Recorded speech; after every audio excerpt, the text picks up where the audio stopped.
के मिल में।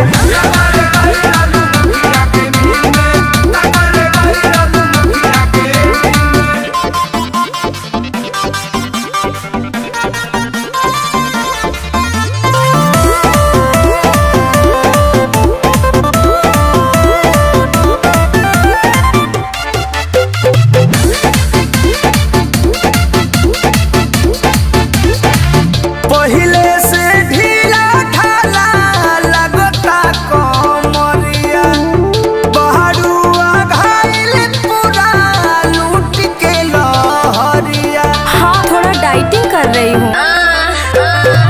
पहिले से ढीला ढाला लगता कमरिया, बहरुआ घायल पूरा लूट के लहरिया। के नहात बावे बोलो तहरा झील में। चल हट हट हट हट। ककोरे कोई रोलू मुखिया के मिल में।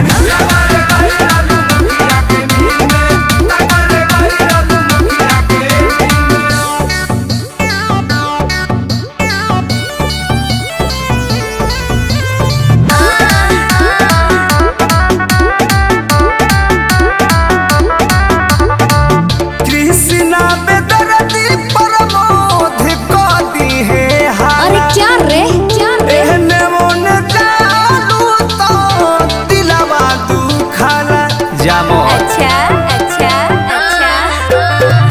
कृष्णा बेदर्दी श्याम को दी है हाला। एहने मोन जालू तो दिलवा दुखाला। अरे चोली सुखावता रुटान के गिरिल में। हाँ पे जल्दी सुखेला।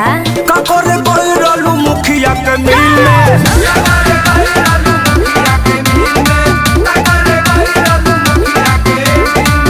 बस मैं तो प्रोग्राम करने गई थी।